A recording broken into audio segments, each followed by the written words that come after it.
Hello guys, my name is Vikram. Welcomes you to strive for progress. Topic आपको पता लग गया होगा, चलिए स्टार्ट करते हैं।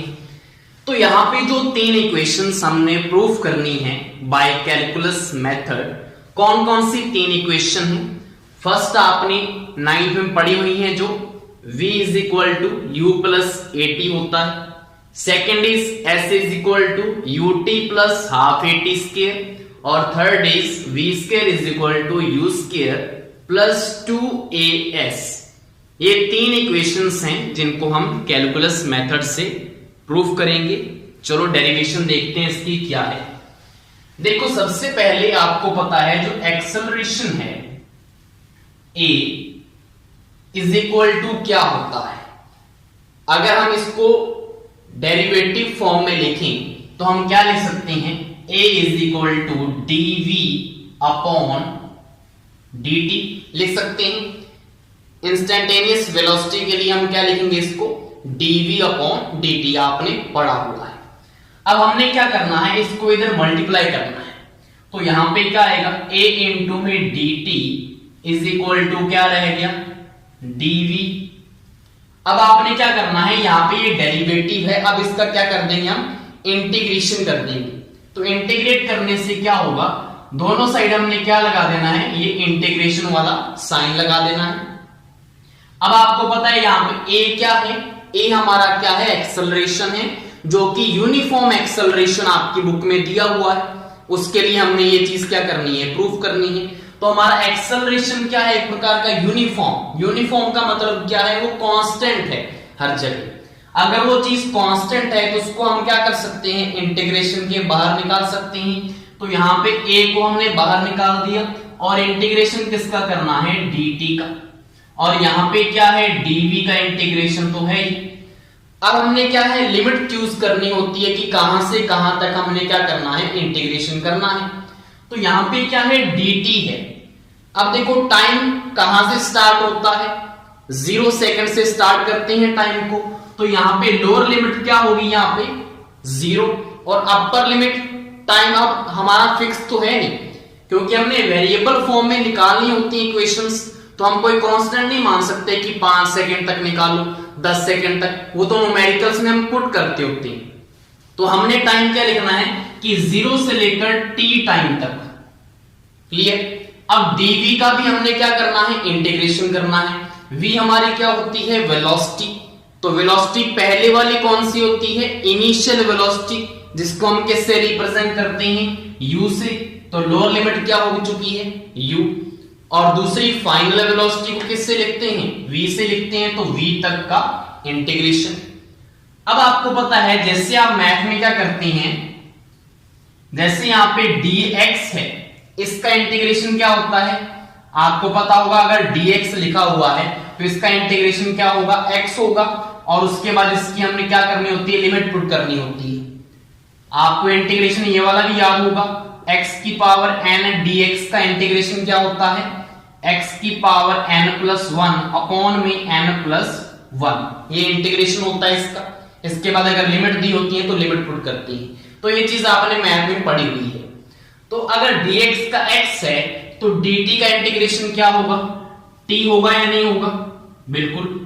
अब इसके ऊपर हमने क्या पुट कर देनी है, लिमिट पुट करनी है।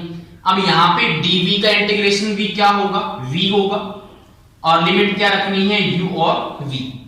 अब a तो कांस्टेंट है। अब अंदर की साइड क्या है, सबसे पहले अपर लिमिट रखनी होती है, तो t की जगह t रख दो, माइनस लोअर लिमिट रखनी होती है, 0 रखेंगे t के जगह, तो ये आ जाएगा t minus 0 is equal to v की जगह अपर लिमिट रखेंगे v, minus lower limit u रखेंगे, तो क्या आ जाएगा, v माइनस u आ चुका है। अब यहां पे इसको अंदर मल्टीप्लाई कर दो, t माइनस 0 क्या होता है, t होता है। तो यहां से क्या आ जाएगा, at is equal to v minus u। अब u को इस साइड ले आओ, तो यहां से क्या आ जाएगा, v is equal to u plus at। हमारी फर्स्ट जो इक्वेशंस हैं वो हमारी यहां से आ चुकी है।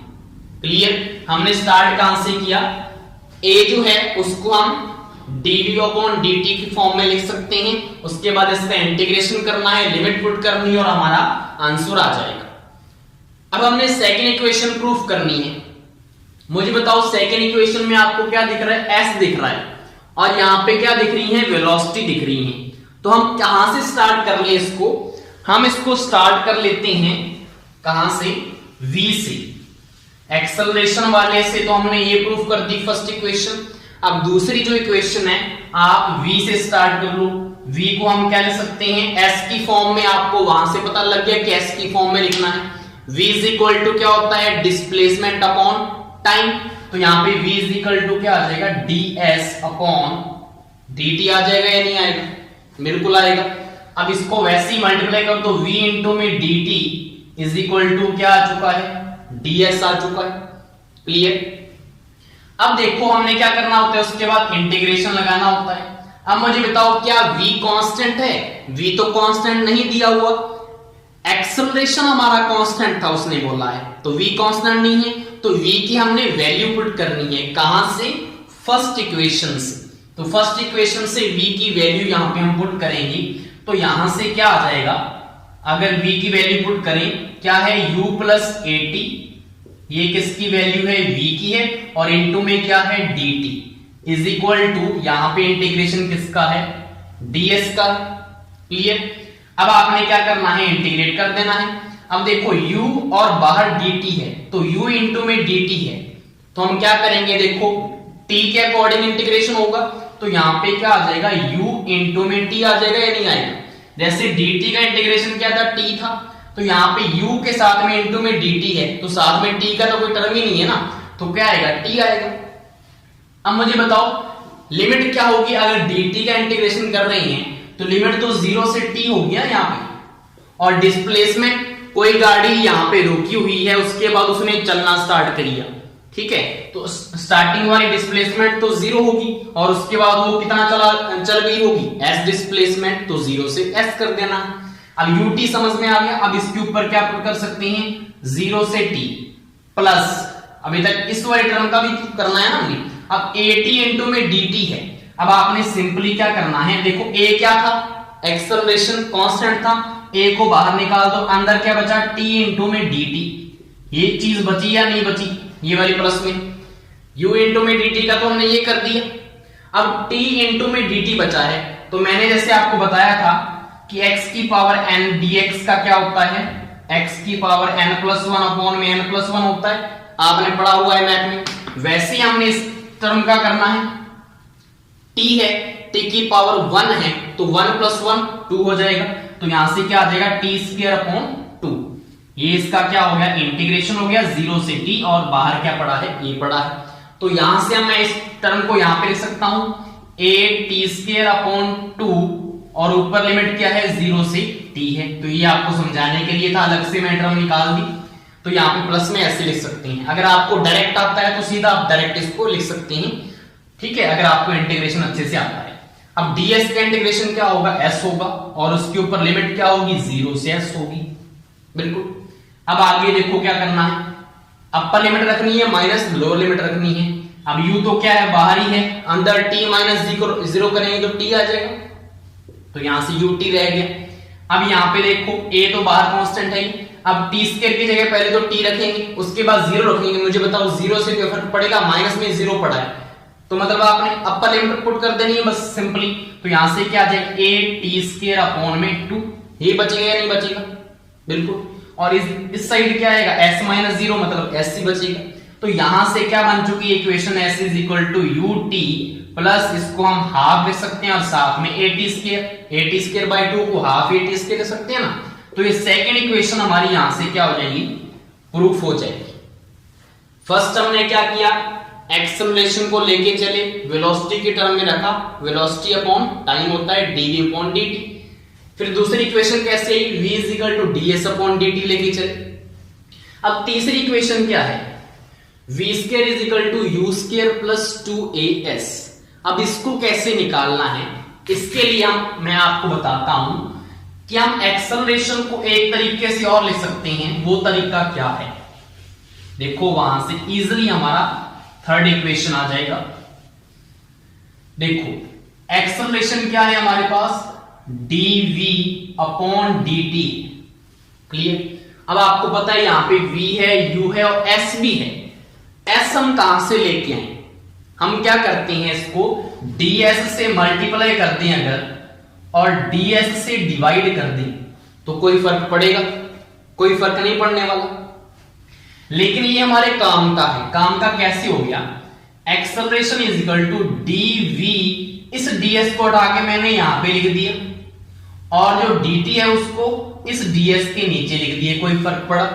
नहीं पड़ा। ये ds था, मैंने इसके नीचे लिख दिया dv के और dt को इस साइड ले गया, दोनों मल्टीप्लाई में, कोई फर्क नहीं पड़ने वाला। अब मुझे बताओ यहां पे ये इक्वेशन क्या बन चुकी है? dv अपॉन ds तो है, ds अपॉन dt क्या होता है? अभी मैंने क्या लिखा था ऊपर? v is equal to ds upon dt लिखा था, सेकेंड इक्वेशन हमने प्रूफ की थी। तो ds अपॉन dt की जगह मैं क्या लिख सकता हूं?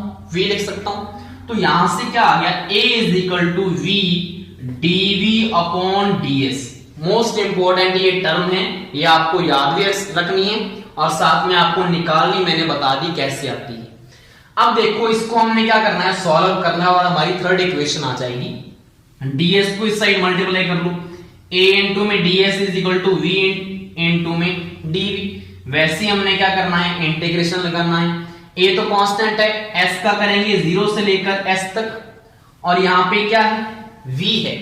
देखो यहां पे dv का क्या कर रहे हैं? इंटीग्रेशन कर रहे हैं, तो v की हमने वैल्यू पुट नहीं करनी यहां पे। वहां पे तो क्या था? इनटू में इधर dt था, तो v को हमने t की फॉर्म में पुट किया क्योंकि v की अंदर टर्म कौन सी थी? t वाली थी। अब यहाँ पे v का इंटीग्रेशन ही हो रहा है तो v की वैल्यू पुट करने की जरूरत नहीं है आपको, सिंपली आपने इसकी लिमिट पुट कर देनी है। v का इंटीग्रेशन हो रहा है, इनिशियल वेलोसिटी u होगी, फाइनल क्या होगी? v होगी। अब देखो a तो कांस्टेंट है, बाहर आ गया। ds का इंटीग्रेशन क्या होगा? s होगा और ऊपर 0 से s और यहाँ पे क्या है?